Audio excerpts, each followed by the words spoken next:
Hello, student armies. I hope you all are doing great. And welcome to Vedantu's online session. ನನ್ನ ಹೆಸರು ನವ್ಯ and ನಾನು ನಿಮ್ಮೆಲ್ಲರಿಗೂ biology handle ಮಾಡ್ತಾ ಇದ್ದೀನಿ. And ಇವತ್ತು ಬಂದು ನಾವು ಲೈಫ್ ಪ್ರಾಸೆಸ್ ಚಾಪ್ಟರ್ನ ಸ್ಟಾರ್ಟ್ ಮಾಡೋಣ. ಆ್ಯಂಡ್ ಎಲ್ಲರೂ ಅನ್ಕೊಬೋದು ಲೈಫ್ ಪ್ರಾಸೆಸ್ ಚಾಪ್ಟರ್ ನೋಡಿದ ತಕ್ಷಣ ಅಯ್ಯೋ ಇದೇನಪ್ಪ ಎಷ್ಟು ದೊಡ್ಡದಾಗಿದೆ ಚಾಪ್ಟರ್ ಹಾಗೆ ಅಂತ. ಬಟ್ ಇದೆಷ್ಟು ದೊಡ್ಡದಾಗಿದೆಯೋ ಅಷ್ಟೇ ವೇಟೇಜ್ ಇದೆ ಇದಕ್ಕೆ, ಆಯಿತಾ. ನೀವು ಬೇರೆ ಬಯಾಲಜಿ ಚಾಪ್ಟರ್ಸ್ನ ಕಂಪೇರ್ ಮಾಡಿ ನೋಡಿ. ಈ ಬಯಾಲಜಿ ಚಾಪ್ಟರ್ನಲ್ಲಿ ಬಂದು ವೇಟೇಜ್ ಸ್ವಲ್ಪ ಜಾಸ್ತಿ ಇದೆ. ಸೊ ನಾವೇನು ಮಾಡಬೇಕು, ಇದರಲ್ಲಿ ಒಂದು ಟಾಪಿಕ್ಕು ಬಿಡಬಾರ್ದು, ಎಲ್ಲ ಟಾಪಿಕ್ಕು ಕವರ್ ಮಾಡಬೇಕು, ಸರಿನಾ. ಆ್ಯಂಡ್ ಈ ಲೈಫ್ ಪ್ರಾಸೆಸ್ ಚಾಪ್ಟರ್ ಬಂದು ಅಷ್ಟೇ ಸಿಂಪಲ್ಲಾಗೂ ಇದೆ, ಆಯಿತಾ. ಅಷ್ಟೊಂದು ಗಾಬರಿ ಪಡೋ ಅಂಥದ್ದು ಏನಿಲ್ಲ. ಮತ್ತು ಏನಂದರೆ ನಾವು ಇನ್ನೊಂದು ಏನು ಮಾಡಿದ್ದೀನಿ ಅಂದರೆ, ಈ ಚಾಪ್ಟರ್ನ ನಾನು ಚಿಕ್ಕ ಚಿಕ್ಕ ವೀಡಿಯೋಸ್ ಆಗಿ ಬ್ರೇಕ್ ಮಾಡಿದ್ದೀನಿ. ಸೊ ಅದರಿಂದ ಏನಾಗುತ್ತೆ, ನಿಮ್ಗೆ ಅಷ್ಟು ಲೆಂತಿ ಅನಿಸಲ್ಲ, ಆಯಿತಾ. ಸೊ ಇವತ್ತಿನ ಚಾಪ್ಟರ್ನಲ್ಲಿ ಬಂದು ಇವತ್ತು ಕೆಲವೊಂದು ಟಾಪಿಕ್ಸ್ ಕವರ್ ಮಾಡೋಣ, ನಾಳೆ ಕೆಲವೊಂದು ಟಾಪಿಕ್ಸ್ ಕವರ್ ಮಾಡೋಣ, ಆ ಥರ, ಆಯಿತಾ. ಓಕೆ, ಸೊ ಇವಾಗ ಲೈಫ್ ಪ್ರಾಸೆಸ್ ಚಾಪ್ಟರ್ಗೆ ಎಂಟರ್ ಆಗೋಕ್ಕಿಂತ ಮುಂಚೆ ಫಸ್ಟ್ ಅದರಲ್ಲಿ ಏನಿದೆ ಅಂತ ನೋಡ್ಕೊಳ್ಳೋಣ, ಸರಿನಾ. ಈ ಚಾಪ್ಟರ್ನಲ್ಲಿ ಬಂದು ನಾವು ಫಸ್ಟು ಇಂಟ್ರೊಡಕ್ಷನ್ ಓದುತ್ತಾ ಇದ್ದೀವಿ, ಆಯಿತಾ. ಅಂದರೆ ಲೈಫ್ ಪ್ರಾಸೆಸ್ ಅಂದರೆ ಏನು, ಅದಾದಮೇಲೆ ನ್ಯೂಟ್ರಿಷನ್ ಬಗ್ಗೆ ಓದುತ್ತೀವಿ, ರೆಸ್ಪಿರೇಷನ್ ಬಗ್ಗೆ ಓದುತ್ತೀವಿ, ಟ್ರಾನ್ಸ್ಪೋರ್ಟೇಷನ್ ಬಗ್ಗೆ ಓದುತ್ತೀವಿ, ಆ್ಯಂಡ್ ಫೈನಲಿ ಎಕ್ಸ್ಕ್ರೀಷನ್ ಬಗ್ಗೆ ಕವರ್ ಮಾಡೋಣ, ಆಯಿತಾ. ಎಕ್ಸ್ಕ್ರೀಷನ್ ಚಾಪ್ಟರ್ನ ಕವರ್ ಮಾಡೋಣ, ಸರಿನಾ. ಆ್ಯಂಡ್ ನಾನು ಹೇಳ್ದಂಗೆ ಇವತ್ತಿನ ಸೆಷನಲ್ಲಿ ನಾನು ಜಸ್ಟ್ ಇಂಟ್ರೊಡಕ್ಷನ್ ಕೊಡ್ತೀನಿ, ಲೈಫ್ ಪ್ರಾಸೆಸ್ ಅಂದರೆ ಏನು ಅಂತ. ಆಮೇಲೆ ನ್ಯೂಟ್ರಿಷನ್ ಒಂದು ಸ್ವಲ್ಪ ಅದರದ್ದು ಇಂಟ್ರೊಡಕ್ಷನ್ ಕೊಡ್ತೀನಿ. ಸೊ ಇವತ್ತು ಬೇಸಿಕಲಿ ಬಂದು ಇಂಟ್ರೊಡಕ್ಟರಿ ಕ್ಲಾಸ್ ಟೈಪ್ ಇರುತ್ತೆ, ಸರಿನಾ. ಓಕೆ, ಸೊ ನಾವು let's jump into the chapter life processes. So first ಇವಾಗ ನಾನು ನಿಮಗೆ ಲೈಫ್ ಪ್ರಾಸೆಸಸ್ ಹೋಗೋದಕ್ಕಿಂತ ಮುಂಚೆ ನಾನು ನಿಮ್ಗೆ ಜಸ್ಟ್ ಎಲ್ಲರಿಗೂ ಒಂದು ಕ್ವೆಶ್ಚನ್ ಕೇಳಬೇಕು. ಇವಾಗ ಏನಂದರೆ, how do you differentiate living organism from non living? ಹಾಗಂದರೆ ಇವಾಗ ಲಿವಿಂಗ್ ಆರ್ಗ್ಯಾನಿಸಮ್ನ ನಾನ್ ಲಿವಿಂಗಿಂದ ಹೆಂಗೆ ಡಿಫ್ರೆನ್ಷಿಯೇಟ್ ಮಾಡ್ತೀರಾ? ಇವಾಗ ನೋಡಿ, ಪ್ರಾಣಿಗಳಿರ್ಬೋದು, ಅನಿಮಲ್ಸ್, ಪ್ಲಾಂಟ್ಸ್, ಹ್ಯೂಮನ್ ಬೀಯಿಂಗ್ಸ್, ಮನುಷ್ಯ.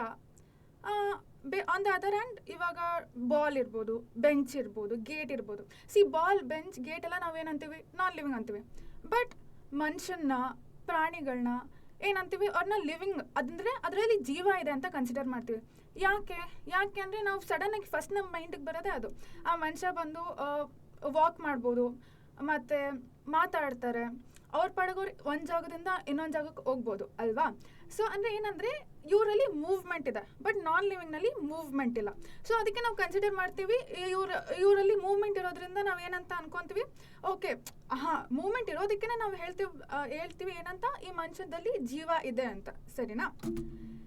ಇವಾಗ ಜಸ್ಟ್ ಕನ್ಸಿಡರ್ ಏನು ಗೊತ್ತಾ, ಇನ್ನೊಂದು, ಇವಾಗ ಒಂದು ಮನುಷ್ಯ ಮಲ್ಕೊಂಡಿರ್ತಾನೆ, ಆಯಿತಾ. ಮಲ್ಕೊಂಡಿರ್ಬೇಕಾದ್ರೆ ಅಷ್ಟೊಂದು ಮೂವ್ಮೆಂಟ್ಸ್ ಇರೋಲ್ಲ, ಬಟ್ ಅಂದ್ರೂ ನಾವು ಹೇಳ್ತೀವಿ ಆ ಮನುಷ್ಯ ಬಂದು ಬದುಕಿದ್ದಾನೆ ಅಂತ. ಅದಂಗೆ, ಯಾಕಂದರೆ ನಾವು ಅವರು ಉಸಿರಾಡೋದನ್ನ ನೋಡ್ತೀವಿ ಅಲ್ಲ, ಬ್ರೀದಿಂಗ್ ಇರುತ್ತೆ, ಬ್ರೀದಿಂಗ್ ಮೂವ್ಮೆಂಟ್ ಇರುತ್ತೆ, ಚೆಸ್ಟ್ ಬಂದು ಒಂದು ಸ್ವಲ್ಪ ಮೇಲೆ ಕೆಳಗೆ ಹೋಗೋದು ಆ ಥರ. ಈವನ್ ನೀವು ಮೂಗತ್ರ ಕೈ ಇಟ್ಟಾಗ ಫೀಲ್ ಮಾಡ್ತೀರಾ, ಏನು ಗಾಳಿ, ಲೈಕ್ ಅದು ಪ್ರೆಷರ್ ನಿಮ್ಗೆ ಗೊತ್ತಾಗುತ್ತೆ, ಬಿಸಿ ಗಾಳಿ ಬರೋದು ಅದು ಗೊತ್ತಾಗತ್ತಲ್ಲ. ಸೊ ಅದರಿಂದ ಹೇಳ್ತೀವಿ ಮನುಷ್ಯ ಬಂದು ಬದುಕಿದ್ದಾನೆ ಅಂತ. ಸೊ ಇದೆಲ್ಲರಿಂದ ಏನಂದರೆ ನಾವು ಒಂದು ಆರ್ಗ್ಯಾನಿಸಮ್ನಲ್ಲಿ ಜೀವ ಇದೆ ಅಂತ ಯಾವಾಗ ಹೇಳ್ತೀವಿ ಅಂದರೆ, ಅದರಲ್ಲಿ ಮೂವ್ಮೆಂಟ್ ಇದ್ದಾಗ. ಮತ್ತು ಮೂವ್ಮೆಂಟ್ ಮಾತ್ರನೇ ಅಲ್ಲ, ನಮ್ಮ ದೇಹದೊಳಗಡೆ ಎಷ್ಟೊಂದು ಮಾಲಿಕ್ಯುಲರ್ ಮೂವ್ಮೆಂಟ್ಸ್ ನಡೀತಾ ಇರತ್ತೆ, ಆಯಿತಾ. ಎಷ್ಟೊಂದು ಪ್ರಾಸೆಸಸ್ಗಳು ನಡೀತಾ ಇರತ್ತೆ. ಇವಾಗ ಎಕ್ಸಾಂಪಲ್ ಏನಂದರೆ ನೋಡಿ, ಹಾರ್ಟ್ ಕಂಟಿನ್ಯೂಸ್ ಆಗಿ ಬೀಟ್ ಆಗ್ತಾ ಇರುತ್ತೆ, ಬ್ಲಡ್ ಸರ್ಕ್ಯುಲೇಟ್ ಆಗ್ತಾ ಇರುತ್ತೆ. ಹಾರ್ಟ್ ಬಂದು ಆಕ್ಸಿಜನೇಟೆಡ್ ಬ್ಲಡ್ನ ಪಂಪ್ ಮಾಡುತ್ತೆ, ಡಿಆಕ್ಸಿಜನೇಟೆಡ್ ಬ್ಲಡ್ನ ತೊಗೊಳುತ್ತೆ. ಆಮೇಲೆ ಇವಾಗ ನಾವು ಯಾವಾಗ ಓಡಬೇಕಂದ್ರೆ ನಾವು ಹಿಂಗೆ ಸ್ಟಿಫ್ ಆಗಿ ಇದ್ರೆ ಓಡೋಕ್ಕಾಗತ್ತಾ? ಇಲ್ಲ. ಸೊ ಇವಾಗ ಆಬ್ವಿಯಸ್ಲಿ ಒಂದು ಮಸಲ್ ಬಂದು ಸ್ವಲ್ಪ ಕಾಂಟ್ರಾಕ್ಟ್ ಆಗಬೇಕು, ರಿಲ್ಯಾಕ್ಸ್ ಆಗಬೇಕು, ಆವಾಗಲೇ ನಾವು ಬಂದು ಒಂದು ಜಾಗದಿಂದ ಇನ್ನೊಂದು ಜಾಗಕ್ಕೆ ಹೋಗ್ಬೋದು. ಸೊ ಆಮೇಲೆ ಇವಾಗ ಯಾರೋ ಹಿಂದೆಯಿಂದ ಬಂದು ಮುಟ್ಟುತ್ತಾರೆ ನಮಗೆ ಸಡನ್ ಇಮಿಡಿಯೇಟಾಗಿ ಗೊತ್ತಾಗುತ್ತೆ, ಓಕೆ ನಮ್ಮನ್ನು ಯಾರೋ ಮುಟ್ಟಿದ್ರು ಅಂತ. ಅದು ಹೆಂಗೆ, ನರ್ವ್ ಸೆಲ್ಸ್ ಇರುತ್ತೆ, ಆಯಿತಾ. ಆ ನರ್ವ್ ಸೆಲ್ಸ್ ಇನ್ವಾಲ್ವ್ ಆಗಿರುತ್ತೆ. ನರ್ವ್ ಸೆಲ್ಸ್ ಬಂದು ಏನು ಮಾಡುತ್ತೆ, ಇಮ್ಮಿಡಿಯೇಟ್ ನಮ್ಮ ಬ್ರೈನ್ಗೆ ಸಿಗ್ನಲ್ ಕಳಿಸುತ್ತೆ, ಮೆಸೇಜ್ ಕಳಿಸುತ್ತೆ, ಈ ಥರ ಯಾರೋ ನಮ್ಮ ಟಚ್ ಮಾಡ್ದಂಗೆ ಆಯಿತು ಅಂತ. ಸೊ ಬ್ರೈನ್ ಬಂದು ಇಮ್ಮಿಡಿಯೇಟ್ ರೆಸ್ಪಾಂಡ್ ಮಾಡೋದಕ್ಕೆ ಇಲ್ಲಿ ನಮ್ಮ ಸ್ಪೈನಲ್ ಕಾರ್ಡ್ ಸ್ವಲ್ಪ ರಿಲ್ಯಾಕ್ಸ್ ಆಗುತ್ತೆ.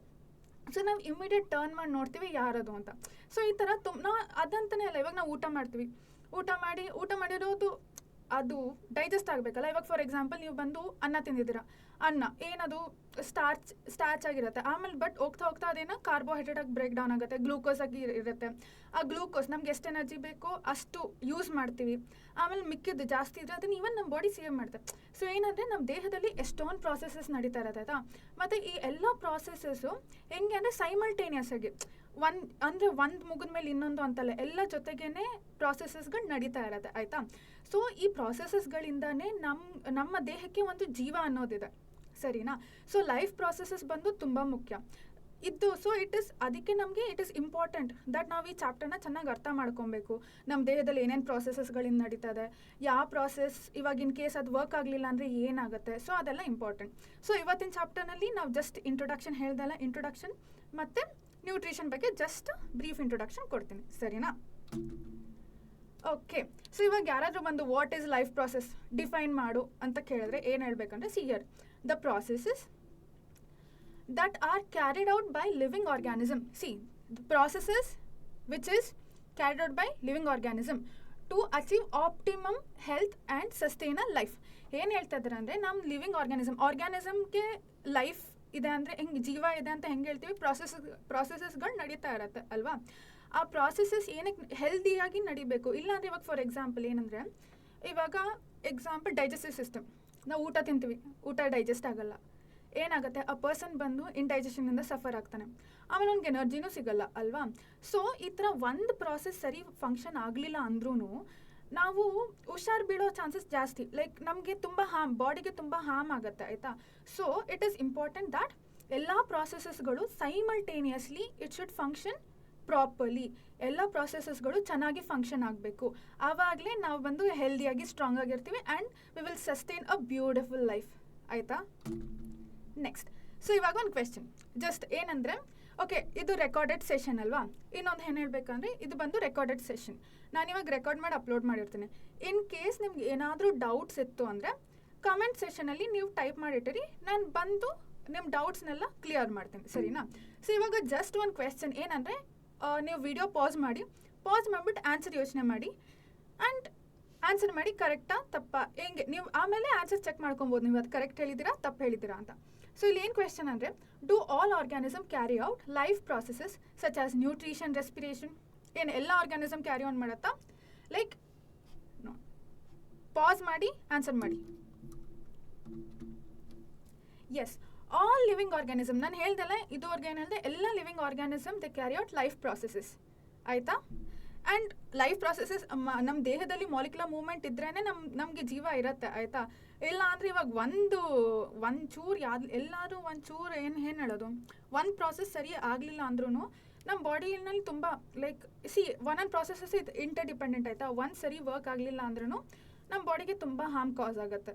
So we should make sure that it functions properly. Okay, so ಇವಾಗ ಏನು ಹೇಳ್ತಾರೆ ಹಿಯರ್ ಏನಂದರೆ, ಸೈಂಟಿಸ್ಟ್ ಪ್ರೂವ್ ಮಾಡಿದ್ದಾರೆ ದ್ಯಾಟ್ ಆಲ್ ಲಿವಿಂಗ್ ಆರ್ಗ್ಯಾನಿಸಮ್, ಎಲ್ಲ ಲಿವಿಂಗ್ ಪ್ರೀವಿಯಸ್ ಕ್ವೆಶ್ಚನಲ್ಲಿ ಏನು ಆ್ಯಕ್ಚುಲಿ ಎಲ್ಲ ಲಿವಿಂಗ್ ಆರ್ಗ್ಯಾನಿಸಮ್ ಬಂದು ಅಕಾರ್ಡಿಂಗ್ ಟು ದ್ಯಾಟ್ ಎಲ್ಲ ಲಿವಿಂಗ್ ಅಕಾರ್ಡಿಂಗ್ ಟು ಅಲ್ಲ it is like that only. ಏನಂದರೆ ಎಲ್ಲ ಲಿವಿಂಗ್ ಆರ್ಗ್ಯಾನಿಸಮ್ನಲ್ಲೂ ಲೈಫ್ ಪ್ರೊಸೆಸಸ್ ನಡೆಯುತ್ತೆ. ಅಂದರೆ ಟೈನಿಯಸ್ಟ್ ಆಫ್ ದ ಟೈನಿಯಸ್ಟಿಂದ ದೊಡ್ಡ ಎಲ್ಲ ಲಿವಿಂಗ್ ಆರ್ಗ್ಯಾನಿಸಮ್, ನೀವು ಅದು ಸಿಂಗಲ್ ಸೆಲ್ ಆದರೂ ಆಗಿರ್ಬೋದು, ಮಲ್ಟಿ ಸೆಲ್ಯುಲರ್ ಆದರೂ ಆಗಿರ್ಬೋದು, ಬಟ್ ಎಲ್ಲ ಆರ್ಗ್ಯಾನಿಸಮ್ನಲ್ಲಿ ಲೈಫ್ ಪ್ರೊಸೆಸಸ್ ಇದ್ದೇ ಇರುತ್ತೆ, ಅದು ಕಂಟಿನ್ಯೂಸ್ ಆಗಿ ವರ್ಕ್ ಆಗ್ತಾನೇ ಇರುತ್ತೆ, ಸರಿನಾ. ಅದೇ ಇಲ್ಲಿ ಅದೇ ಹೇಳಿರೋದಿಲ್ಲ. Scientist have found that all living things like all the species on this planet from smallest amoeba ಬಂದು ಏನು ಇಟ್ ಈಸ್ ಯೂನಿಸೆಲ್ಯುಲರ್ ಆರ್ಗ್ಯಾನಿಸಮ್ ಅಲ್ವಾ, to and amoeba like little amoeba all the way up to giraffes and everything in between can carry out life processes. So unicellular ಅಷ್ಟೇ multicellular ಎರಡರಲ್ಲೂ life processes ನಡೆಯುತ್ತೆ. ಆಮೇಲೆ ಇಲ್ಲಿ ಇನ್ನೊಂದು ಹೇಳಬೇಕು ಏನಂದರೆ, ಯೂನಿಸೆಲ್ಯುಲರಲ್ಲಿ ಏನಾಗುತ್ತೆ ಅಂದರೆ ಸಿಂಗಲ್ ಸೆಲ್ ಇದೆ, ವೆರಸ್ ಮಲ್ಟಿಸೆಲ್ಯುಲರಲ್ಲಿ ಹಂಗಲ್ಲ, ಎಷ್ಟೊಂದು ಸೆಲ್ಸ್ ಇದೆ. ಆ ಸೆಲ್ಸ್ ಎಲ್ಲ they combine together to form ಟಿಶ್ಯೂಸಿಂದ ಆರ್ಗನ್ ಫಾರ್ಮ್ ಆಗುತ್ತೆ, ಮತ್ತು ಈಚ್ ಆರ್ಗನ್ ಎಲ್ಲ ಒಂದೊಂದು ಆರ್ಗನ್ಗೂ ಒಂದೊಂದು ಫಂಕ್ಷನ್ ಇದೆ ಅಲ್ವಾ. ವೆರಸ್ ಅಮೀಬಾ ಯೂನಿಸೆಲ್ಯುಲರ್ ಬಟ್ ಅಂದ್ರೂ ಅದರಲ್ಲೂ ಲೈಫ್ ಪ್ರೊಸೆಸಸ್ ನಡೆಯುತ್ತೆ, ಸಿಂಗಲ್ ಸೆಲ್ ಆಗಿದೆ, ಬಟ್ ಅದ್ರಲ್ಲಿ ಸ್ಪೆಷಲೈಸ್ಡ್ ಆರ್ಗನ್ಸ್ ಅಂತ ಏನಿಲ್ಲ. ಬಟ್ ಅದಕ್ಕೆ ನೆಸೆಸಿಟಿ ಎಷ್ಟು ನೆಸೆಸರಿನೋ ಅಷ್ಟು ಅದನ್ನು ಫಂಕ್ಷನ್ ಮಾಡುತ್ತೆ, ಲೈಫ್ ಪ್ರೊಸೆಸ್ ಎಲ್ಲ ಕ್ಯಾರಿ ಔಟ್ ಮಾಡುತ್ತೆ. ಬಟ್ ಇಲ್ಲಿ ಬಂದು ಒಂದೇ ಸೆಲ್. ವೆರಸ್ ಮಲ್ಟಿಸೆಲ್ಯುಲರ್ ಏನಾಗುತ್ತೆ, ಸೆಲ್ಸ್ ಬಂದು ಕಂಬೈನ್ ಆಗಿ ಟಿಶ್ಯೂ ಫಾರ್ಮ್ ಆಗುತ್ತೆ, ಟಿಶ್ಯೂ ಇಂದ ಆರ್ಗನ್ಸ್, ಈಚ್ ಆರ್ಗನ್, ಒಂದು organ, C for example lungs, breathing, heart, circulation of blood, ಆ ಥರ ಲೈಕ್ ಒಂದೊಂದು ಆರ್ಗನ್ಗೂ ಲಿವರ್, ಕಿಡ್ನಿ, ಒಂದೊಂದು ಕಿಡ್ನಿ ಯಾವುದು ಎಕ್ಸ್ಕ್ರೀಟರಿ ಸಿಸ್ಟಮ್. ಸೊ ಒಂದೊಂದು ಆರ್ಗನ್ಗೂ ಫಂಕ್ಷನ್ಸ್ ಇದೆ ಯಾವುದರಲ್ಲಿ ಮಲ್ಟಿಸೆಲ್ಯುಲರಲ್ಲಿ. ಬಟ್ ಯೂನಿಸೆಲ್ಯುಲರಲ್ಲಿ ಹಂಗಲ್ಲ, ಸರಿನಾ? ಬಟ್ ಅಂದರೂ it carries out it's process properly, life processes properly, ಆಯಿತಾ? ಹಾಂ, ಸೊ ಹಿಯರ್ ದ ಮೇನ್ ಈ ಲೈಫ್ ಪ್ರೊಸೆಸಸ್ ಅಂದರೆ ಹೇಳ್ದಲ್ಲ ಎಷ್ಟೊಂದು ಲೈಫ್ ಪ್ರೊಸೆಸಸ್ ಇದೆ. ಡೈಜೆಸ್ಟಿವ್ ಸಿಸ್ಟಮ್ ಹೇಳಿದೆ, ಎಷ್ಟೊಂದು ಲೈಫ್ ಪ್ರೊಸೆಸಸ್ ನಡೀತಾ ಇರುತ್ತೆ ನಮ್ಮ ಬಾಡಿನಲ್ಲಿ. ಆ್ಯಂಡ್ ಆ ಎಲ್ಲ ಲೈಫ್ ಪ್ರೊಸೆಸ್ ಬಂದು it should go on, it should carry on in synchronisation with each other, like one by one, ಒಂದಕ್ಕೊಂದು it is dependent and properly ಎಲ್ಲ ಫಂಕ್ಷನ್ ಆಗಬೇಕು, ಎಲ್ಲ ಸೈಮಲ್ಟೇನಿಯಸ್ ಆಗಿ ಆಗುತ್ತೆ, ಸರಿನಾ? ಸೊ ಆ್ಯಕ್ಚುಲಿ ಲೈಫ್ ಪ್ರೊಸೆಸ್ ಬಂದು ಎಷ್ಟೊಂದಿದೆ. ಈ ಚಾಪ್ಟರ್ನಲ್ಲಿ ನಾವು ಬಂದು ಬರೀ ನ್ಯೂಟ್ರಿಷನ್, ರೆಸ್ಪಿರೇಷನ್, ಟ್ರಾನ್ಸ್ಪೋರ್ಟೇಷನ್ ಮತ್ತು ಎಕ್ಸ್ಕ್ರೀಷನ್ ಬಗ್ಗೆ ಮಾತ್ರ ಓದುತ್ತೀವಿ, ಆಯಿತಾ? ಅದರಲ್ಲಿ ಈ ಸೆಷನಲ್ಲಿ ಬರೀ ನ್ಯೂಟ್ರಿಷನ್ ನೋಡೋಣ, ಸರಿನಾ? ಓಕೆ, ಸೊ ಇವಾಗ ನಿಮಗೆ ಇನ್ನೊಂದು ಕ್ವೆಶನ್ ಇದೆ, ಜಸ್ಟ್ ವಿಡಿಯೋ ಪಾಸ್ ಮಾಡಿ ಆನ್ಸರ್ ಮಾಡಿ. ಏನಂದರೆ ಕ್ವೆಶನ್ ಏನಂದರೆ, growth, sensitivity, nutrition are the characteristics of, pass ಮಾಡಿಬಿಟ್ಟು ಆನ್ಸರ್ ಮಾಡಿ. ಐ ಹೋಪ್ ನೀವು ಆನ್ಸರ್ ಮಾಡಿರ್ತೀರಾ. ಯಾರ್ಯಾರು ಕರೆಕ್ಟ್ ಆನ್ಸರ್ ಮಾಡಿರ್ತೀರ, ವೆರಿ ಗುಡ್. ಹಾಗೆ ಲೈಕ್ ಮಾಡಿ ವಿಡಿಯೋನ, ಶೇರ್ ನಿಮ್ಮ ಫ್ರೆಂಡ್ಸಿಗೆ ಶೇರ್ ಮಾಡಿ ಆ್ಯಂಡ್ ಸಬ್ಸ್ಕ್ರೈಬ್ ಮಾಡಿ ನಮ್ಮ ಚಾನಲ್ಗೆ. ಸೊ ಆನ್ಸರ್ ಬಂದು ಲಿವಿಂಗ್ ಥಿಂಗ್ಸ್ ಅಲ್ವಾ? C the living things have certain unique characteristics and properties that differentiate from the non living ಅಲ್ವಾ? ಸಿ ನಾನ್ ಲಿವಿಂಗ್ ಥಿಂಗ್ ಬಂದು ಅದ್ರಲ್ಲಿ ಗ್ರೋತ್ ಇರಲ್ಲ, ಅದಕ್ಕೆ ನ್ಯೂಟ್ರಿಷನ್ ಬೇಕು ಅಂತ ಏನಿಲ್ಲ. ಬಟ್ ವಿ ಲಿವಿಂಗ್ ಬೀಯಿಂಗ್ ಏನು ಗ್ರೋತ್ ಇದೆ. ಸಿ ಆ್ಯಂಡ್ ಇನ್ನೊಂದು ಕ್ವೆಶನ್ ಏನಂದ್ರೆ, ಇದು just information. C human beings ಬಂದಾಗ ನಾವು until we reach adulthood we grow, that's it. Virus in plants it's not like that, they keep growing ಅಲ್ವಾ? ಅದು ಏನಕ್ಕೆ ಅಂತ ಫೈಂಡ್ ಔಟ್ ಮಾಡಿ, ನೀವೇ ಫೈಂಡ್ ಔಟ್ ಮಾಡಿ, ಇಲ್ಲ ಅಂದ್ರೂ I can tell at the end of the session. So if you want the answer, you should watch this video completely. Then at the end of the session I'll tell you the answer that why that plants grow, continuously they grow, whereas adults like we human beings, animals ಎಲ್ಲ usually certain age ತನಕ ಮಾತ್ರ grow ಆಗುತ್ತೆ, but plant ಬಂದು continuous grow ಆಗುತ್ತೆ. ಯಾಕೆ ಅಂತ ಈ session ಎಂಡಿಂಗಲ್ಲಿ ಹೇಳ್ತೀನಿ. ಸೊ ಅಲ್ಲಿ ತನಕ stay active, stay tuned, okay? ಹಾಂ, ಸೇಮ್ ಅದೇ ಇವತ್ತೆಲ್ಲ ಇಂಟ್ರೊಡಕ್ಟರಿ ಕ್ಲಾಸ್, ಸೊ ಸಿಂಪಲಾಗಿ ಇರ್ತದೆ ಇವತ್ತು ಕ್ಲಾಸ್ನ. ಇವರಿದ್ದು ನೋಡಿ, ಕ್ಯಾರೆಕ್ಟರಿಸ್ಟಿಕ್ಸ್ ಆಫ್ ಲಿವಿಂಗ್ ಆರ್ಗನಿಸಮ್ ಹೇಳಿದೆ, ಮೂವ್ಮೆಂಟ್ ಇರುತ್ತೆ, ರೆಸ್ಪಿರೇಷನ್ ಇರುತ್ತೆ, ಆ್ಯಂಡ್ ಈವನ್ ಹ್ಯೂಮನ್ ಬೀಯಿಂಗ್ಸ್ ಅವ್ರು ಸೆನ್ಸಿಟಿವ್ ಇರ್ತಾರೆ, ಗ್ರೋತ್, ರೀಪ್ರೊಡಕ್ಷನ್, ಎಕ್ಸ್ಕ್ರೀಷನ್, ನ್ಯೂಟ್ರಿಷನ್ ಅಲ್ವಾ? Okay, so your movement. See ಇಲ್ಲಿ ಚೀತಾ ಇಟ್ ರನ್ಸ್ ಫಾಸ್ಟರ್, ಆಯಿತಾ? ವೆರಸ್ ಪ್ಲಾಂಟ್ ಅದು ಬಂದು ಸ್ಲೋ ಆಗೇ ಮೂವ್ ಆಗುತ್ತೆ ಅಲ್ಲ, like it is not like faster as when you compare that with cheetah. Otherwise also ಪ್ಲಾಂಟ್ಸಲ್ಲಿ ಬಂದು ಅದು ಒಂದು ಜಾಗಕ್ಕಿಂತ ಇನ್ನೊಂದು ಜಾಗ ಮೂವ್ ಆಗಲ್ಲ, ಬಟ್ ಅದರಲ್ಲಿ ಗ್ರೋತ್ ನೋಟಿಸ್ ಮಾಡ್ತೀವಿ ಅಲ್ವಾ? ಯಾಕಂದರೆ ಪ್ಲಾಂಟ್ಸಲ್ಲಿ ಬಂದು ಜಸ್ಟ್ ಸೆಲ್ಯುಲರ್ ಮೂವ್ಮೆಂಟ್ಸ್ ಇರುತ್ತೆ and they can only response to stimuli, versus ಅನಿಮಲಲ್ಲಿ ಹಂಗಲ್ಲ, ಆಯಿತಾ? ಸೊ ಪ್ಲಾಂಟ್ಸ್ ಬಂದು ಅದ್ರ ಗ್ರೋತ್ ಬಂದು ತುಂಬ slow and it can't move from one place to another place, okay? And then ಇವಾಗ ಈ ಪ್ರಾಸೆಸಸ್ ಎಲ್ಲ ಕಂಟಿನ್ಯೂ ಮಾಡಬೇಕಂದ್ರೆ ನಮ್ಮ ದೇಹದಲ್ಲಿ ಪ್ರಾಸೆಸಸ್ ಎಲ್ಲ ಕರೆಕ್ಟಾಗಿ ಹೆಲ್ದಿಯಾಗಿ ಫಂಕ್ಷನ್ ಆಗಬೇಕಂದ್ರೆ ಏನು ನಮಗೆ ಎನರ್ಜಿ ಬೇಕು. ಎನರ್ಜಿ ಎಲ್ಲಿಂದ ಸಿಗುತ್ತೆ? ಎನರ್ಜಿ ನಾವು ಊಟ ತಿಂತೀವಲ್ಲ, ಆ ಫುಡ್ ಬಂದು ಒಳಗಡೆ ಹೋಗಿ ಬ್ರೇಕ್ ಡೌನ್ ಆಗಿ we get energy from that, we derive energy from that. So ಎಲ್ಲರಿಗೂ ಗೊತ್ತಿರತ್ತಲ್ಲ, like mitochondria is the power house of the cell. Why? ಯಾಕೆ ಅಂದರೆ ಅಲ್ಲೇ ಬಂದು ATP ಸಿಂಥಸೈಸ್ ಆಗೋದು. ATP ಇವಾಗ ಸಿಂಥಸೈಸ್ ಆಗಬೇಕಂದ್ರೆ ಫಸ್ಟ್ ಏನು ಬೇಕು? ರಾ ಮೆಟೀರಿಯಲ್ ಏನು? ಊಟ, ಫುಡ್ ಬೇಕು. ಫುಡ್ ಇದ್ರೇ it will be broken down into energy and then you can utilise that energy and ಪ್ರಾಸೆಸಸ್ಗಳೆಲ್ಲ ನಡೆಯೋದು, ಸರಿನಾ? ಹಾಂ, ಇಲ್ಲೇನಂದರೆ ಅದೇ ನಾನು ಆಗಲೇ ಹೇಳಿದೆ ಅಲ್ಲ, ಸಿಂಪಲ್ ಆರ್ಗಾನಿಸಮ್ಸ್ ಎಲ್ಲ ಏನಂದರೆ the cell gets a little bit bigger, versus in complex organism the number of cells increases. ಅದೇ ಹೇಳ್ದಲ್ಲ, ಅದರಲ್ಲಿ ಅಮೀಬಾ ಬಂದು ಇವಾಗ ಫಾರ್ ಎಕ್ಸಾಂಪಲ್ ಅದಕ್ಕೆ ಊಟ ಬೇಕು ಅಂತ ಅನ್ಕೋ. ಊಟ ಬೇಕಂದರೆ ಏನಾಗುತ್ತೆ ಅಂದರೆ ಇವಾಗ ಓಕೆ ವೇಟ್ ಒಂದು ನಿಮಿಷ.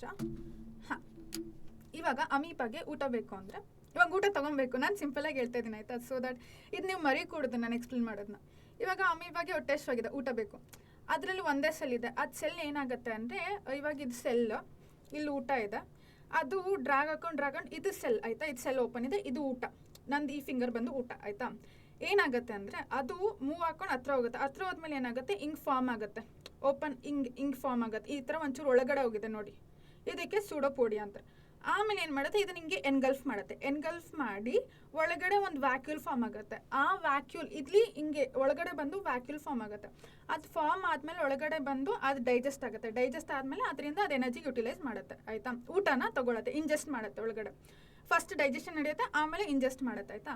ಒಂದ್ಸಲಿ ಅದು ಎಷ್ಟು ಬೇಕೋ ಅಷ್ಟು ತಗೊಳುತ್ತೆ. ಅದಾದಮೇಲೆ ಎಕ್ಸ್ಟ್ರಾ ಏನಾದರೂ ಇದ್ದರೆ ಅದು ನನಗೆ ಹೊರಗಡೆ ಹಾಕ್ಬಿಡುತ್ತೆ. ಸೊ ಬೇಡದಿರೋದನ್ನ ಹೊರಗಡೆ ಆಗುತ್ತೆ, ಮತ್ತೆ ಸೆಲ್ ಆಗಿರುತ್ತೆ. ಬಟ್ ಹಿಂಗೆಲ್ಲ ಮಾಡಬೇಕಾದ್ರೆ ಸೆಲ್ ಬಂದು ಇಷ್ಟೇ ಇದ್ರೆ ಆಗಲ್ಲ, ಅದೊಂದು ಸ್ವಲ್ಪ ಎನ್ಲಾರ್ಜ್ ಆಗಬೇಕು, ಆಯಿತಾ. ಸೊ ಯೂನಿಸೆಲ್ಯುಲರ್ ಆರ್ಗ್ಯಾನಿಸಮ್ನಲ್ಲಿ ಏನಾಗುತ್ತೆ ಅಂದರೆ ಸೆಲ್ಸ್ ಬಂದು ಸ್ವಲ್ಪ ಎನ್ಲಾರ್ಜ್ ಆಗುತ್ತೆ. ಪ್ಲಸ್ ಮಲ್ಟಿಸೆಲ್ಯುಲರ್ ಹಂಗೇನಿಲ್ಲ, ನಮಗೆ ಬೇಕಾ ನಾವು ತೊಗೊತೀವಿ, ಕೈನಲ್ಲಿ ತೊಗೊತೀವಿ, ತಿಂತೀವಿ, ಆ ಥರ ಎಲ್ಲ ಏನಿಲ್ಲ. ನಮ್ದು ಏನಂದರೆ ಆರ್ಗನ್ಸ್ ಬಂದು ಪ್ರಾಪರಾಗಿ ಫಂಕ್ಷನ್ ಆಗಬೇಕು, ಎಲ್ಲ ಪ್ರಾಸೆಸಸ್ ಕರೆಕ್ಟಾಗಿ ಇದು ಫಂಕ್ಷನ್ ಆಗಬೇಕು, ಓಕೆನಾ. ಆ್ಯಂಡ್ ರೀಪ್ರೊಡಕ್ಷನ್ ಹಿಯರ್ ಏನಂದರೆ ಇಲ್ಲಿ ನೋಡಿ, ಇದರಲ್ಲೂ ಅಷ್ಟೇ ಬ್ಯಾಕ್ಟೀರಿಯಾದು ರೀಪ್ರೊಡಕ್ಷನ್ ಟೈಮ್ ಅಂದರೆ ಅದರದ್ದು ಲೈಫ್ ಸೈಕಲ್ ಬಂದು 20 ಮಿನಿಟ್ಸ್ ಅಷ್ಟೇ. ನಥಿಂಗ್ ಬಟ್ ಎವ್ರಿ 20 ಮಿನಿಟ್ಸ್, ಪ್ರತಿ 20 ನಿಮಿಷಕ್ಕೂ ಬ್ಯಾಕ್ಟೀರಿಯಾ ಬಂದು ರೀಪ್ರೊಡ್ಯೂಸ್ ಆಗುತ್ತೆ. ನಥಿಂಗ್ ಬಟ್ ರೀಪ್ರೊಡ್ಯೂಸ್ ಆಗುತ್ತೆ. ಇದು unicellular reproduction, asexual reproduction, ಆಯಿತಾ. Versus African elephant it has gestation period of 22 months ಅಲ್ಲ. ಅದು ದ ಫೀಟಸ್ ಅದೆಲ್ಲ ಫಾರ್ಮ್ ಆಗೋದಕ್ಕೆ ಇಟ್ ಟೇಕ್ಸ್ ಪ್ರಾಪರ್ ಇದಾಗೋದಕ್ಕೆ 22 ಮಂತ್ಸ್. ವೆರಾಸ್ ಇನ್ ಬ್ಯಾಕ್ಟೀರಿಯಾ ಹಾಗಲ್ಲ, it is just 20 minutes. So ಏನಂದರೆ ಇದೆಲ್ಲ ಲಿವಿಂಗ್ ಆರ್ಗ್ಯಾನಿಸಮೇ, ಬಟ್ ಯೂನಿಸೆಲ್ಯುಲರಲ್ಲೇ ಡಿಫ್ರೆಂಟ್ ಟೈಪು, ಮಲ್ಟಿಸೆಲ್ಯುಲರಲ್ಲೇ ಡಿಫ್ರೆಂಟ್ ಟೈಪ್, ಆಯಿತಾ.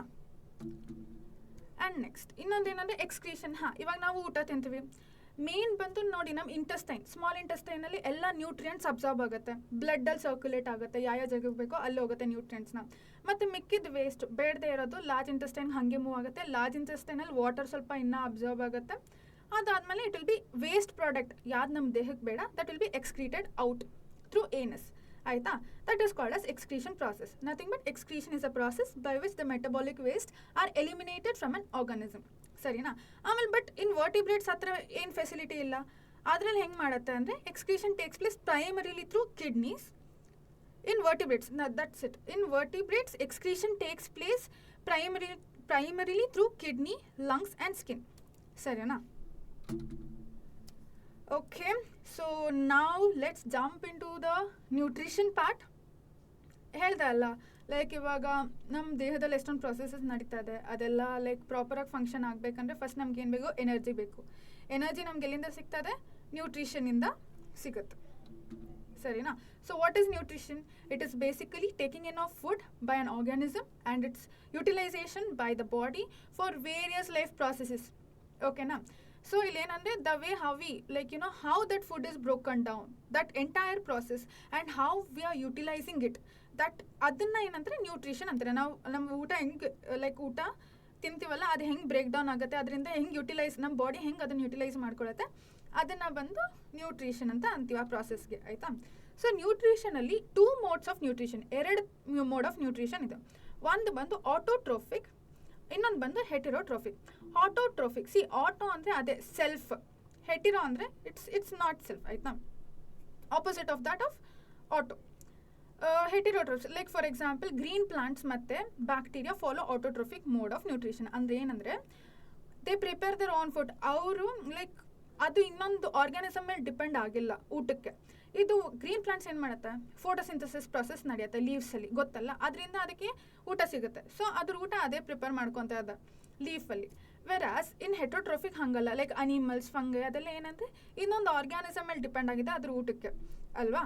ಸೊ ಇದರಲ್ಲಿ ಪ್ಲಾಂಟ್ಸ್ ಆ್ಯಂಡ್ ಬ್ಯಾಕ್ಟೀರಿಯಾನು ಅಷ್ಟೇ. ಬ್ಯಾಕ್ಟೀರಿಯಾ ಅಂದರೆ particularly blue green algae and green plants ಅದೆಲ್ಲ they prepare their own food ಆ ಥರ. ಆ್ಯಂಡ್ ಪ್ಲಾಂಟ್ಸ್ ಏನಾಗುತ್ತೆ ಅಂದರೆ ಫೋಟೋಸಿಂಥಸಿಸ್. ಸೊ ಇವಾಗ ನಾವು ಪ್ರಾಸೆಸಸ್ ಕರೆಕ್ಟಾಗಿ ನಡಿಬೇಕು, ಎನರ್ಜಿ ಡಿರೈವ್ ಆಗಬೇಕಂದ್ರೆ ಫಸ್ಟ್ ನಮ್ಗೆ ಏನು ಬೇಕು, ರಾ ಮೆಟೀರಿಯಲ್ಸ್ ಬೇಕು. ಆ ರಾ ಮೆಟೀರಿಯಲ್ಸ್ ಬ್ರೋಕನ್ ಡೌನ್ ಆಗೋದಕ್ಕೂ ಅದಕ್ಕೂ ನಮಗೆ ಹೊರಗಡೆಯಿಂದ like we require energy. So ಇಲ್ಲಿ ಪ್ಲಾಂಟ್ಸಲ್ಲಿ ಬಂದು it is sunlight and raw materials ಬಂದು carbon dioxide and water. Carbon dioxide ಬಂದು ಎನ್ವಿರಾನ್ಮೆಂಟಿಂದ ಸಿಗುತ್ತೆ ಆ್ಯಂಡ್ ವಾಟರ್ ಬಂದು ಸಾಯಿಲಿಂದ ಸಿಗುತ್ತೆ, ರೂಟ್ ಅಬ್ಸಾರ್ಬ್ ಮಾಡುತ್ತೆ.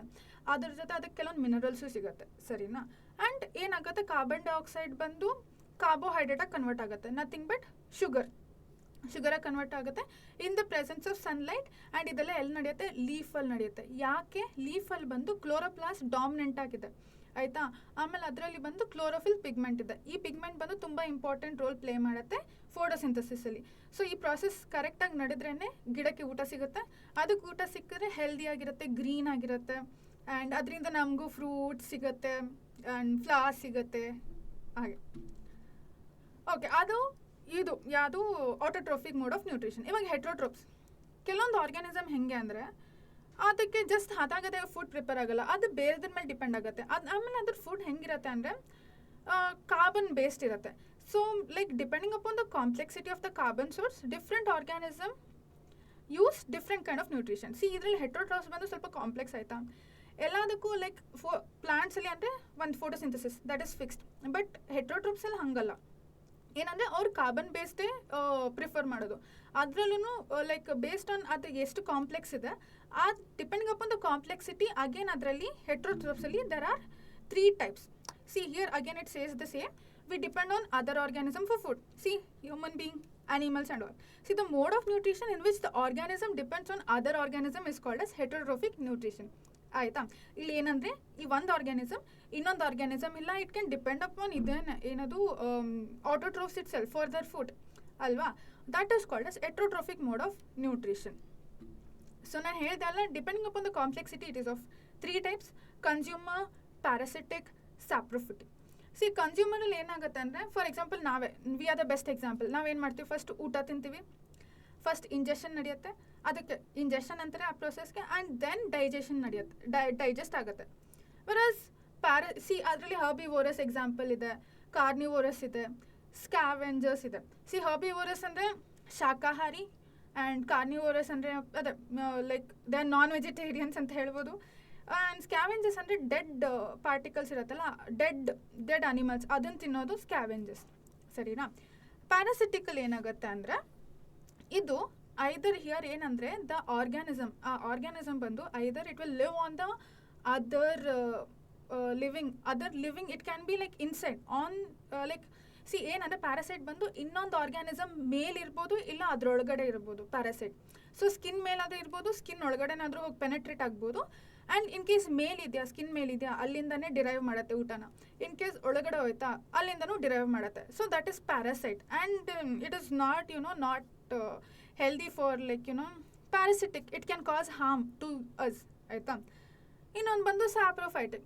ಸ್ಯಾಪ್ರೋಫೈಟಿಕಲ್ ಏನಂದರೆ the process of animal here the feeding on dead and decomposed. For example fungi, ಇವಾಗ ಹಳ್ಸೋಗಿದೆ, ಇದು ನೋಡಿರ್ಬೋದು. ಇದು ಬ್ರೆಡ್ ತುಂಬ ದಿನಕ್ಕೆ ಹಂಗೆ ಇಟ್ಬಿಡಿ, ಸ್ವಲ್ಪ ದಿನ ಆದಮೇಲೆ ಅದ್ರ ಮೇಲೆ ಒಂಥರ ಗ್ರೀನಿಶ್ ಬ್ಲ್ಯಾಕಿಶ್ ಬರುತ್ತೆ, ಅದೇ ಫಂಗೈ. ಒಂದ್ಸಲಿ ಊಟ ಬಂದು ಹಳ್ಸೋದ್ರೆ ಅದನ್ನು ಹಾಗೆ ಇಟ್ಟಿದ್ರೆ ಅದ್ರ ಮೇಲೆ ಒಂಥರ ಕಾಟನಿ ಗ್ರೋ ಆಗುತ್ತಲ್ಲ, ಅದು ಬಂದು fungi. They are nothing but saprophyte, ಅಳ್ಸೋಗಿರೋ ಇದ್ರ ಮೇಲೆ ಬೆಳೆಯೋದು. ಡೆಡ್ ಆ್ಯಂಡ್ ಡಿಕಂಪೋಸ್ ಸಬ್ಸ್ಟೆನ್ಸ್ ಮೇಲೆ ಆರ್ಗ್ಯಾನಿಸಮ್ ಬೆಳೆಯುತ್ತಲ್ಲ, ಆ ಆರ್ಗ್ಯಾನಿಸಮ್ನ ಸ್ಯಾಪ್ರೋಫೈಟಿಕ್ ಅಂತಾರೆ. ಆ್ಯಂಡ್ ಆ ಆರ್ಗ್ಯಾನಿಸಮ್ ಏನಂದರೆ they derive energy, food and nutrients from ಇದು ಡಿಕಂಪೋಸ್ ಸಬ್ಸ್ಟೆನ್ಸಿಂದನೇ ದೇ ವಿಲ್ ಟೇಕ್, ಅದನ್ನು ಸ್ಯಾಪ್ರೋಫೈಟ್ಸ್ ಅಂತಾರೆ. ಎಕ್ಸಾಂಪಲ್ ಬಂದು ಫಂಗೈ. ಓಕೆ, ಹೇಳಿದೆಲ್ಲ ಇವತ್ತಿನ ಕ್ಲಾಸ್ಗೆ ಜಸ್ಟ್ ಇಂಟ್ರೊಡಕ್ಟ್ರಿ ಕ್ಲಾಸ್, ಶಾರ್ಟಾಗಿ ಇರ್ತೀನಿ ಎಲ್ಲನೂ. ಫಸ್ಟ್ ಬಂದು ಜಸ್ಟ್ ಲೈಫ್ ಪ್ರಾಸೆಸ್ ಬಗ್ಗೆ ಇಂಟ್ರೊಡಕ್ಷನ್ ಕೊಟ್ಟೆ. ಆಮೇಲೆ ನ್ಯೂಟ್ರಿಷನ್ ಇದು ಅಷ್ಟೇ, ಹೆಟ್ರೋಟ್ರೋಫಿಕ್ ಮತ್ತು ಆಟೋಟ್ರೋಫಿಕ್ ಸ್ವಲ್ಪ ಇಂಟ್ರೊಡಕ್ಷನ್ ಕೊಟ್ಟೆ. ನೆಕ್ಸ್ಟ್ ಬಂದು ಇವಾಗ ನಾನು ಸ್ವಲ್ಪ ಜಸ್ಟ್ ಹಾಗೆ ನಿಮ್ಮನ್ನ ಒಂಚೂರು ಯೋಚನೆ ಮಾಡಲಿ ಹಾಗೆ ಅಂತ ಕ್ವೆಶನ್ಸ್ ಕೇಳ್ತೀನಿ. ಕ್ವೆಶನ್ಸ್ ಎಲ್ಲ ಕೇಳಿ ಇದೆ, ನೀವು ಪಾಸ್ ಮಾಡಿ ಆನ್ಸರ್ ಮಾಡ್ಬೋದು. ನೀವು ಆನ್ಸರ್ ಜಸ್ಟ್ ಇನ್ ಕೇಸ್ ನಿಮ್ಗೆ ಇಂಟ್ರೆಸ್ಟೆಡ್ ಇದ್ದರೆ ಕಮೆಂಟ್ ಸೆಷನಲ್ಲೂ ನೀವು ಆನ್ಸರ್ನ ಟೈಪ್ ಮಾಡಿ. ನಾನು ನೋಡ್ತೀನಿ ಯಾರ್ಯಾರು ಕರೆಕ್ಟ್ ಆನ್ಸರ್ ಮಾಡಿದ್ದೀರಾ ಅಂತ. ಆ್ಯಂಡ್ ಆಲ್ಸೋ ಏನಾದ್ರು ಡೌಟ್ ಇದ್ದರೆ ನೀವು ಕಮೆಂಟ್ ಸೆಷನಲ್ಲೇ ಮೆನ್ಷನ್ ಮಾಡಿ, ಡೌಟ್ಸ್ ಕ್ಲಿಯರ್ ಮಾಡ್ತೀನಿ.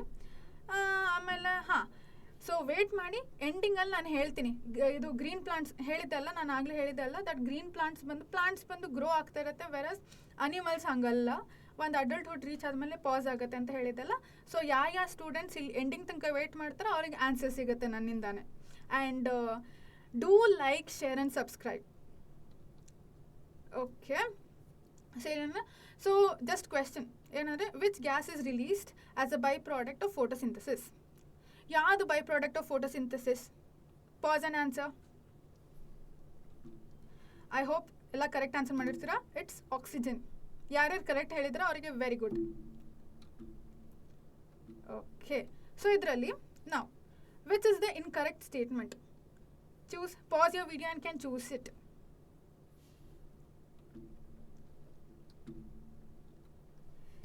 Yes, the correct answer is C. C ನೋಡಿ ಏನು ಹೇಳ್ತದೆ ಈ ಸ್ಟೇಟ್ಮೆಂಟಲ್ಲಿ, ಏನು ಹೇಳ್ತದೆ ಫೋಟೋಸಿಂಥಸಿಸ್ ಬಗ್ಗೆ. Here autotrophs is which statement about autotrophs is incorrect ಅಂತ ಕೇಳ್ತಾ ಇದ್ದಾರೆ. ಹಿಯರ್ ಆಪ್ಷನ್ ಸಿ ಏನು ಹೇಳ್ತದೆ, they convert carbon dioxide and water into carbohydrate in the absence of sunlight. In the absence of sunlight ಆಗೋ ಚಾನ್ಸೇ ಇಲ್ಲ, ಯಾಕಂದರೆ sunlight is the main source of energy. ಆಯಿತಾ, ಇವಾಗ ನಿಮ್ಮ ಹತ್ರ ರಾ ಮೆಟೀರಿಯಲ್ಸ್ ಇದ್ರೂ ಲೈಕ್ ಅದರಿಂದ ಅದಿದ್ರೂ ಏನು ಯೂಸ್ ಇಲ್ಲ, ಎನರ್ಜಿ ಬೇಕೇ ಬೇಕು ಆ ಪ್ರಾಸೆಸ್ ಫೋಟೋಸಿಂಥಸಿಸ್ ಆಗಬೇಕಂದ್ರೆ. ಬಟ್ ಆಪ್ಷನ್ ಸಿ ಏನು ಹೇಳ್ತಾ ಇದೆ, ಆಬ್ಸೆನ್ಸ್ ಆಫ್ ಸನ್ಲೈಟ್ ಅಂತ ಇದೆ, ಎನರ್ಜಿನೇ ಇಲ್ಲ ಅಂದರೆ ಅಲ್ಲಿ ಏನು ಫೋಟೋಸಿಂಥಸಿಸ್ ಆಗುತ್ತೆ ಆ್ಯಂಡ್ ಪ್ಲಾಂಟ್ ಉಳಿಯೋದೇ ಇಲ್ಲ, ಅದು ಹಂಗೆ ಬ್ರೌನ್ ಆಗಿಬಿಟ್ಟು ಅದು ಹಂಗೆ ಹೊಟ್ಟೋಗ್ಬಿಡುತ್ತೆ ಅಷ್ಟೇ. Next question, the ultimate source of energy for all living organism is easy. ನಾನು ಲಾಸ್ಟ್ ಕ್ವೆಶನಲ್ಲೇ ಹೇಳ್ದೆ, it is option A. Very good, ಯಾರ್ಯಾರು ಕರೆಕ್ಟ್ ಹೇಳಿದರು. ಆಮೇಲೆ next, the process, here a process to transfer a source of energy from outside the body of an organism to inside of the organism is, pause ಮಾಡಿ ಬೇಗ answer ಮಾಡಿ. Very good, it's nutrition. ಯಾರ್ಯಾರು correct ಹೇಳಿದರೋ very good. Okay, so let summarize. So ಇವತ್ತು ಏನು ಓದಿದ್ವಿ ಅಂದರೆ just starting ಹೇಳಿದೆ, ಕ್ಯಾರೆಕ್ಟರಿಸ್ಟಿಕ್ ಆಫ್ ಲಿವಿಂಗ್ ಆರ್ಗ್ಯಾನಿಸಮ್ ಹೇಳಿದೆ, ಏನೇನು ಕ್ಯಾರೆಕ್ಟರಿಸ್ಟಿಕ್ಸ್, ಗ್ರೋತ್ ಇರುತ್ತೆ, like the breathe and stimulus and respond to stimuli, reproduction and movement is the main first start ಮಾಡಿದ್ದಲ್ಲ. ಆಮೇಲೆ ಲೈಫ್ ಪ್ರೊಸೆಸ್ ಅಂದರೆ ಏನು ಅಂತ ನೋಡಿದ್ವಿ, ಆಮೇಲೆ ನ್ಯೂಟ್ರಿಷನ್ ಅಂದರೆ ಏನು ಅಂತ ನೋಡಿದ್ವಿ, ಆ್ಯಂಡ್ ದೆನ್ ಆಟೋಟ್ರೋಫ್ಸ್ ಅಂದರೆ ಏನು, ಎಟ್ರೋಟ್ರೋಫಿಕ್ಸ್ ಅಂದರೆ ಏನು ಅಂತ ನೋಡಿದ್ವಿ. ಆ್ಯಂಡ್ ದೆನ್ ಆಟೋಟ್ರೋಫ್ಸಲ್ಲಿ 3 ಟೈಪ್ಸ್ ಇದೆ ಅಂತ ನೋಡಿದ್ವಿ, based on how the carbon source ಹೆಂಗೆ depend, like based on the complexity of their carbon, this one carbon based food, ಅದು based on that it is classified ಅಂತ ನೋಡಿದ್ವಿ. ಸೊ ಯಾ, ಆ್ಯಂಡ್ ಸಾರಿ, ನಾನು ಹೇಳೋದು ಮರ್ತ್ಬಿಟ್ಟೆ. ಏನಂದರೆ ನಾನು ಹೇಳಿದ್ದೆ ಅಲ್ಲ ಸ್ಟಾರ್ಟಿಂಗ್, ಲೈಕ್ ಪ್ಲಾಂಟ್ಸ್ ಬಂದು ಕಂಟಿನ್ಯೂಸ್ ಆಗಿ ಗ್ರೋ ಆಗ್ತಾ ಇರುತ್ತೆ, whereas in human beings it's not like that. ಯಾಕೆ ಅಂದರೆ ಪ್ಲಾಂಟ್ಸಲ್ಲಿ ಮೆರಿಸ್ಟಮ್ಯಾಟಿಕ್ ಟಿಶ್ಯೂ ಇದೆ, ವೇರ್ ಆಸ್ ಹ್ಯೂಮನ್ ಬೀಂಗ್ಸಲ್ಲಿಲ್ಲ. ಮೆರಿಸ್ಟಮ್ಯಾಟಿಕ್ ಟಿಶ್ಯೂ ಇಂದನೇ ಗಿಡ ಬಂದು it will be growing, so there is no limit. But whereas after certain age in human beings the growth stops. That's the answer is because of meristematic tissue. And yeah, if you like this video, ishta aitana nimellargu video, like do like, share and subscribe to our channel. And thank you. This is it ivattigiste. This is it for today's class. I hope you enjoyed the session. And yeah, so we'll meet in next class. Next class ಅಲ್ಲಿ ಮತ್ತೆ continue ಮಾಡೋಣ, nutrition ಇಂದನೇ continue ಮಾಡೋಣ. ಏನಾದ್ರು doubts ಇದ್ದರೆ do mention in the comment session, I get back. ಬಂದು ನಾನು ನೋಡಿಬಿಟ್ಟು comment ಸೆಷನಲ್ಲಿ mention ಮಾಡಿರಿ, ನಾನು ಬಂದು ಲೈಕ್ ಏನೇ ಡೌಟ್ಸ್ ಇದ್ರೂ ಕ್ಲಿಯರ್ ಮಾಡ್ತೀನಿ. And thank you so much for your patience. Thank you all.